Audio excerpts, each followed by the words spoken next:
Bab 152, Inkuisisi, 1. Jangan lupa like dan subscribe, agar kami makin semangat upload lebih banyak. Setelah 2 hari berlalu, Eugene akhirnya bangun dari tempat tidur. Meskipun dia belum pulih sepenuhnya, setelah 5 hari penuh istirahat di tempat tidur, tubuhnya sekarang sudah cukup pulih sehingga dia bisa bergerak dengan terbata-bata. Apakah kamu tidak membutuhkan aku untuk memberimu dukungan? Mer mendekatinya dengan tawaran ini. Tapi Eugene hanya menggelengkan kepalanya dan berkata, tidak membutuhkannya. Berdiri di depan cermin, Eugene mengeringkan rambutnya yang basah. Bagaimana rasanya mandi setelah 5 hari? Mer bertanya.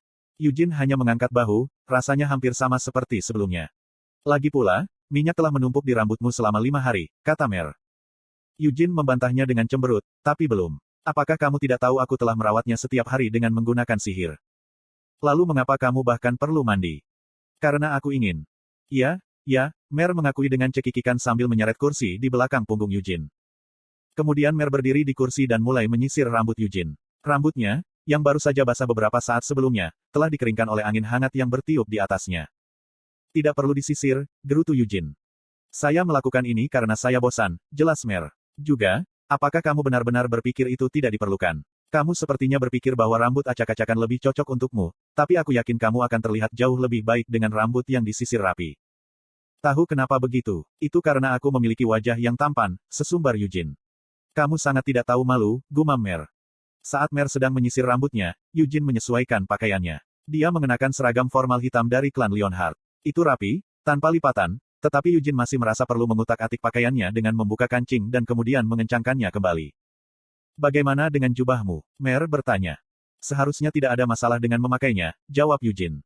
Dengan senyum lembut, Mer melilitkan jubah kegelapan di bahu Eugene. Setelah dia selesai, Eugene melihat kembali ke cermin, hanya untuk menemukan bahwa, untuk beberapa alasan, dia tidak terlalu menyukai tampilan rambutnya yang disisir rapi. Jadi dia dengan santai mengacak-acaknya dengan tangannya. Kenapa kamu melakukan hal seperti itu? Seru Mer, pipinya menggembung karena ketidaksenangan. Namun, dia tidak bersikeras untuk menyisir lagi dan segera menyelinap ke dalam jubah ketika Eugene membukanya untuknya. Jangan keluar hari ini kecuali aku meneleponmu, perintah Eugene. Apa pendapatmu tentang aku? Mer berkata dengan cemberut. Saya tidak cukup bijaksana untuk menyebabkan masalah bagi Anda, Sir Eugene. Di gerbang warp kastil Singa Hitam, hanya ada sedikit orang di sekitarnya yang terasa aneh. Ini karena penyambutan pengunjung hari ini bukanlah sesuatu yang bisa dibanggakan. Yang menunggu di gerbang warp bersama dengan Eugene adalah Genos, yang tiba segera setelah Eugene, dan Ciel, yang paling banyak menghabiskan waktu tidak sadarkan diri di antara para korban. Ada juga Klein, yang baru diangkat menjadi ketua dewan. Selain itu, satu-satunya yang bertanggung jawab secara pribadi menjaga gerbang warp adalah Kapten Divisi ke-6, Diart.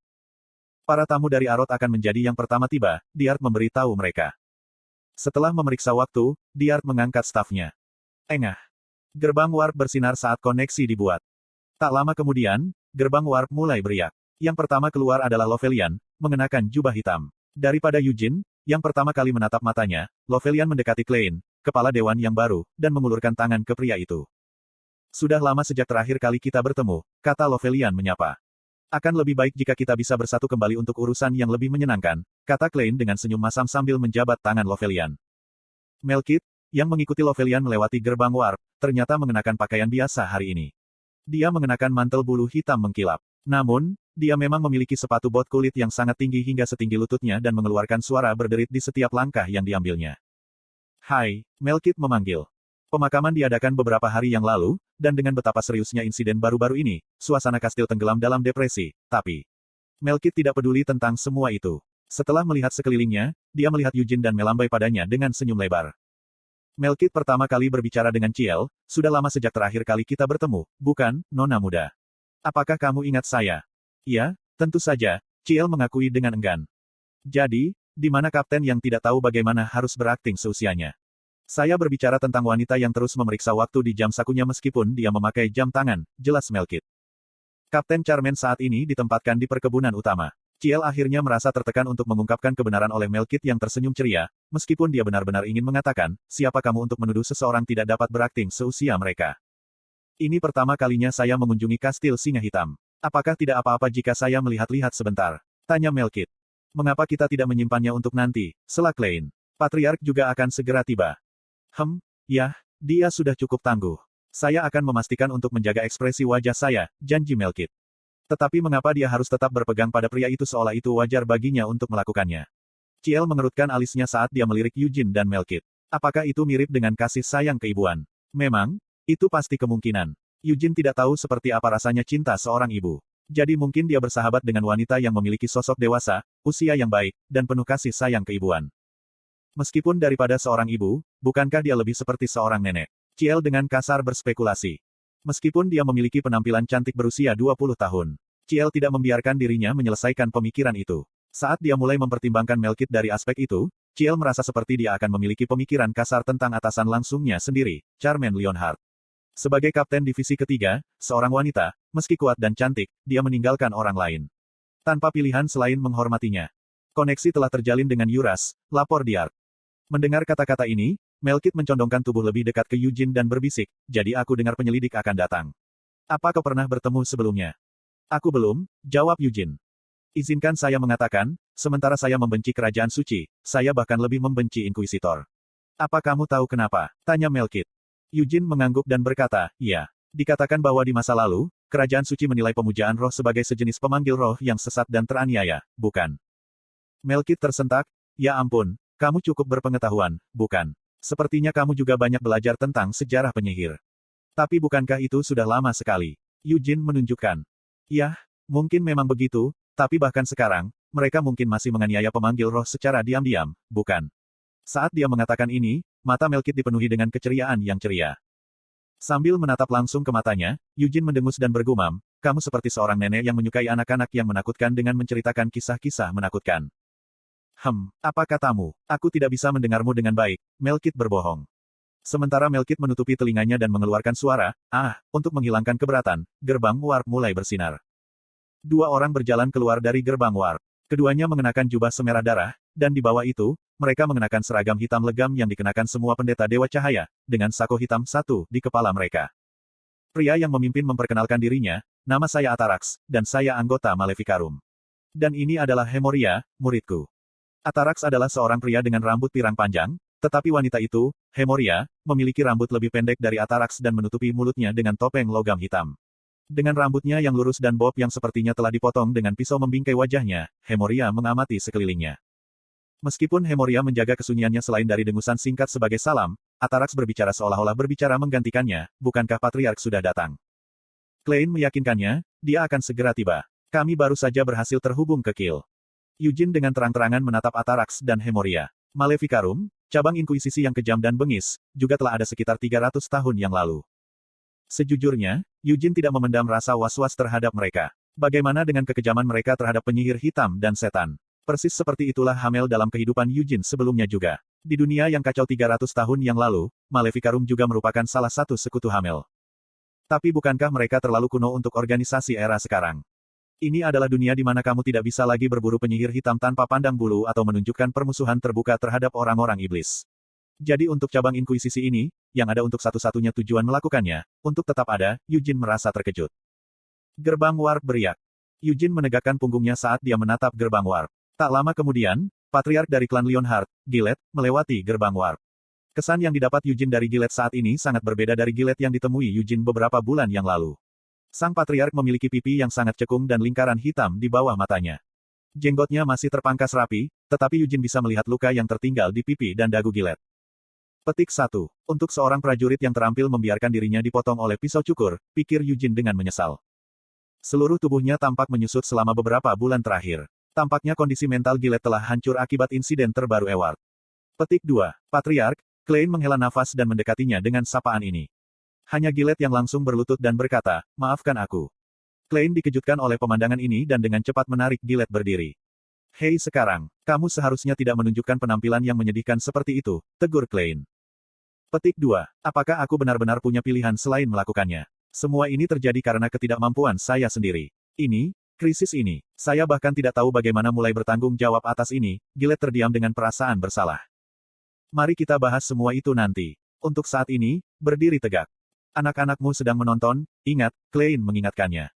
Sambil menghela nafas panjang, Klein menepuk bahu Gillette. Pada pengingat ini, cahaya terlambat kembali ke mata gelap Gillette. Dia berbalik untuk melihat Ciel dan Eugene. Biasanya, dia akan menyapa ayahnya dengan senyumannya, tapi Ciel saat ini tidak bisa melakukannya. Dia dengan cepat menundukkan kepalanya ke arah Gillette sambil menahan keinginan untuk menangis. Gillette menghela nafas lega saat dia mendekati Yujin dan Ciel. Dia menarik mereka ke dalam pelukan erat dan menundukkan kepalanya di atas mereka. Petik 2. Aku mendengar cerita lengkapnya. Sungguh melegakan. Kalian semua baik-baik saja, gumam Gillette pelan. Konten iklan.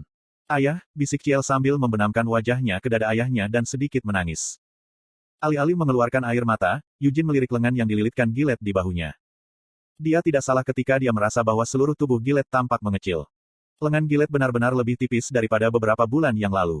Sudah 5 hari sejak insiden Eward ditangani, tetapi tampaknya kesusahan yang dirasakan Gillette selama beberapa hari ini sudah cukup untuk membuat pipinya cekung dan otot lengannya melemah. Petik 2. Terima kasih, Yujin, Gillette memanggilnya dengan rasa terima kasih. Petik 2. Aku hanya melakukan apa yang seharusnya kulakukan, jawab Yujin mengelak. Jika bukan karena kamu, maka sudah terlambat untuk melakukan apapun. Petik 2. Aku hanya beruntung. Itu bukan hanya kekuatanku juga. Saat dia mengatakan ini, Yujin melirik 2 inkuisitor dari Maleficarum, Atarax dan Hemoria. Mereka terang-terangan menatap pinggang telanjang Yujin. Petik 2. Pedang suci ada di tangan yang aman, Yujin akhirnya meyakinkan mereka. Itu melegakan, kata Atarax sambil tersenyum sambil meletakkan sako yang telah dilepasnya sebagai salam di atas kepalanya. Kalau begitu, tolong pimpin jalan. Kita perlu melihat tempat di mana iblis itu, Eward Leonhardt, melakukan ritualnya yang terlarang, bejat, dan nyaris membawa malapetaka. Iblis itu. Mata Gillette bergetar mendengar kata-kata ini. Namun, dia tidak dalam posisi untuk menunjukkan reaksi atas tuduhan ini. Gillette hanya menghela nafas pendek dan melepaskan Yujin dan Ciel dari pelukannya. Tolong ikuti saya, Genos tiba-tiba angkat bicara. Genos tidak mempercayai Maleficarum secara keseluruhan. Tetapi bahkan di antara mereka, nama Atarax sangat terkenal karena memiliki reputasi kotor yang melekat padanya, yang sangat disadari oleh Genos. Agar gereja mengirim Punisher Atarax dan Guillotine Hemoria, Genos mempertimbangkan dengan serius. Meskipun dia tahu bahwa seseorang dengan status tinggi akan dikirim karena pentingnya insiden ini, untuk berpikir bahwa mereka benar-benar akan mengirim Punisher. Dan muridnya, Hemoria, berpangkat setinggi Atarax. Bagaimana dengan yang selamat? Atarax dibesarkan. Mereka semua aman, lapor Genos. Maksudmu mereka tidak menderita polusi mental? Untungnya, itu masalahnya.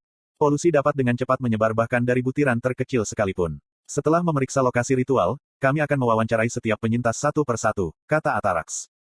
Kamu tahu, nadamu tidak terdengar seperti seseorang yang meminta izin, Genos menunjukkan dengan agresif.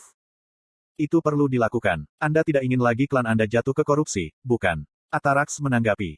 Ekspresi Klein menegang mendengar kata-kata Atarax. Dia memelototi Atarax dengan permusuhan yang tidak seperti biasanya di matanya. Hemoria bereaksi terhadap tatapan ini dengan meletakkan jarinya pada topeng yang menutupi mulutnya dan balas menatap Klein. Kami di sini bukan untuk bersimpati dengan insiden malang klan Leonhardt, kami juga tidak di sini untuk membantu menemukan kebenaran, kata Atarax sambil mengangkat tangan dan meraih bahu Hemoria.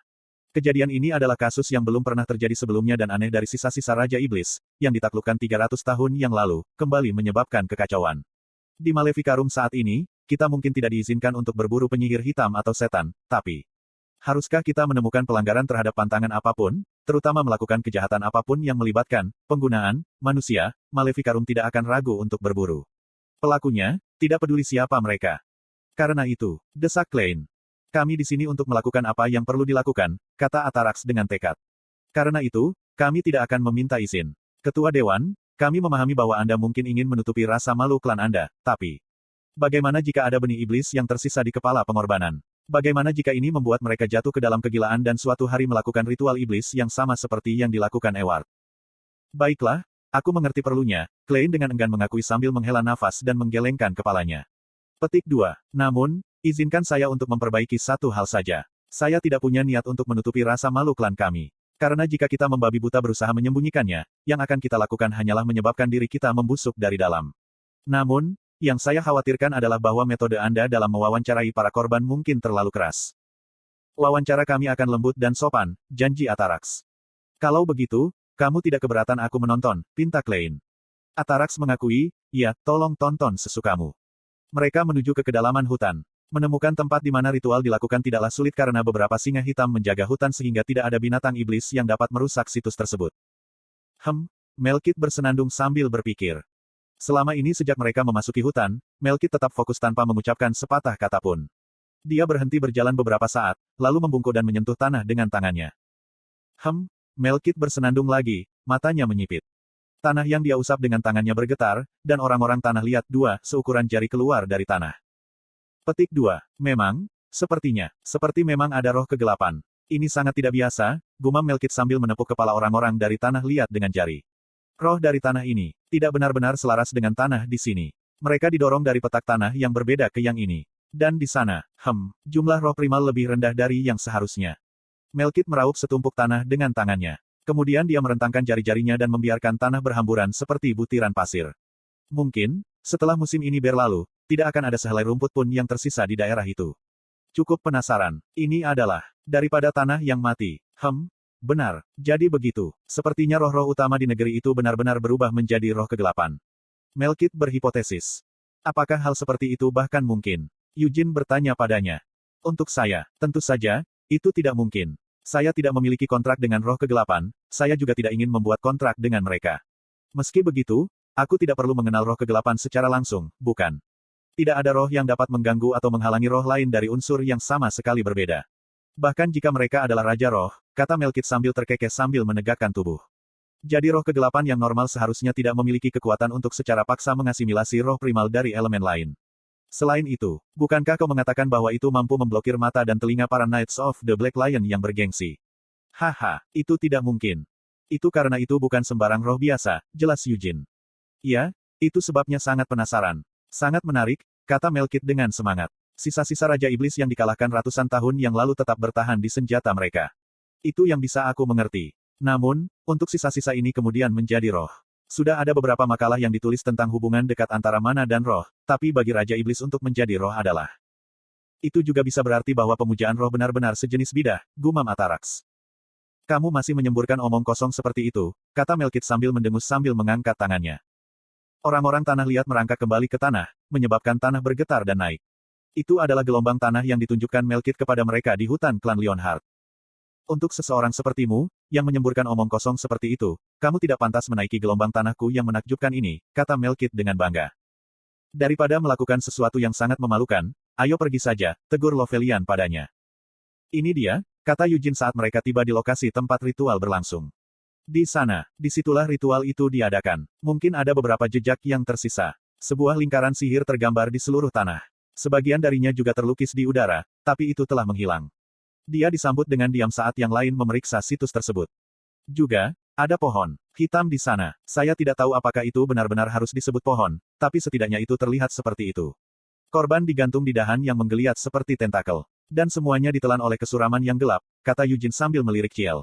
Karena aku tidak ditangkap sebagai korban, jika kau ingin tahu bagaimana rasanya, tanyakan pada Ciel daripada diriku. Dia mampu tetap sadar bahkan dalam situasi itu. Petik 2. Sungguh sekarang, ini, Lovelian bergumam pelan saat dia melihat sekeliling, lalu mendengus. Ini bahkan lebih buruk dari yang kukira. Itu ritual yang cukup mengerikan, Eugene setuju. Tidak, saya tidak berbicara tentang ritual, Lovelian mengklarifikasi sambil mengangkat satu jari dan menunjuk sesuatu. Bahkan bisa dianggap beruntung karena hanya ada satu korban yang tidak bersalah. Lovelian menunjuk ke jejak pertempuran. Dia melihat ke bawah ke sebuah lubang besar yang begitu dalam sehingga tampak seolah-olah menembus sampai ke batuan dasar. Melkit juga bersiul sambil melihat sekeliling. Ini sangat besar. Seberapa buruk bahkan tidak ada roh di dalam tanah. Melkit heran. Betapa mengerikan, geram Atarax saat dia menyipitkan matanya dan mengangkat tangan. Dia menyambar udara dengan jari-jarinya yang bersarung tangan putih dan menggosokkan jari-jarinya. Setelah melakukannya, sarung tangannya langsung diwarnai hitam. Petik 2. Tidak kusangka aku bisa melihat kekuatan iblis yang begitu kejam dan tidak menyenangkan di tempat di luar Devil Dome, gumam Atarax. 5 hari yang lalu, bahkan lebih buruk daripada sekarang, Eugene berbicara dengan santai, lalu tersentak dan membuka jubahnya. Tanpa kekuatan pedang suci dan akasya, aku juga tidak akan bisa bertahan. Meski sudah mendapat cukup banyak perhatian, Eugene tidak ingin menarik lebih banyak perhatian dan kecurigaan dari orang luar ini. Jadi dia mengeluarkan pedang suci dan akasya dan menunjukkannya kepada kelompok itu. Akasya tidak mendapat banyak perhatian, tetapi mata semua orang bersinar ketika mereka melihat pedang suci yang dipegang Eugene di tangannya. Mereka tidak bisa membantu tetapi melakukannya. Pedang suci ini adalah bagian dari legenda Great Vermont dan dikatakan sebagai pedang legendaris yang menebas 3 Raja Iblis. Setelah Vermont berlalu, hanya Patriark yang mampu membawa pedang suci selama upacara keluarga, dan tidak ada satu orang pun yang diakui oleh pedang suci sebagai tuannya. Petik 2. Hoa, Atarax menghela napas kagum saat dia, juga, menatap pedang suci dengan mata kagum. Hemoria, yang sejauh ini tidak mengucapkan sepatah kata pun, juga menatap pedang suci dengan mata waspada. Atarax bergumam, ini benar-benar Altair. Ya, itu benar, Eugene menegaskan. Awalnya, Kupikir laporan itu salah. Tapi untuk berpikir bahwa master baru Altair benar-benar telah ditemukan. Seru Atarax dengan takjub. Eugene mulai berkata, maafkan aku karena menyembunyikannya. Kamu tidak perlu mengatakan hal seperti itu, Atarax menyela Eugene dengan menggelengkan kepalanya. Ada alasan bagus bagimu untuk tidak dapat mengumumkan bahwa kamu adalah Master Pedang Suci, dan bukankah kandidat Saintes Christina dan Tahta Suci telah menyadari statusmu sebagai Master baru Pedang Suci, lagi pula. Atarax mengangkat tangannya. Hemoria, tepuk tangan untuk Master Pedang Suci. Atarax menginstruksikan. Hemoria diam-diam mengangkat tangannya dan mulai bertepuk tangan. Tapi suara tepukan Atarax jauh lebih keras daripada Hemoria. Cukup, kata Atarax saat tepuk tangan mereka tiba-tiba berhenti. Nah, Master Pedang Suci, tolong, ceritakan kepada kami kisah bagaimana Anda secara heroik membunuh iblis yang mencoba turun ke sini. Itu mati karena aku mengayunkan pedang suci padanya, Eugene menjelaskan dengan sederhana. Atarax dan yang lainnya tercengang. Iya, itu juga mengeluarkan suara, kak, sebelum menggigitnya, gumam Eugene saat dia berjalan ke altar tempat bagian dari lingkaran sihir tetap ada. 1. Kata yang digunakan dalam row adalah, gunmo, topi prajurit, sejenis topi kain Korea yang lembut dengan pinggiran dan bagian atas yang rata. Tampaknya agak anakronistik dan asing bagi audiens barat kami, jadi saya mencari inspirasi untuk gunmo, sako, atau topi kavaleri. 2. Berbeda dengan golem, ini adalah roh tanah yang mengambil bentuk fisik.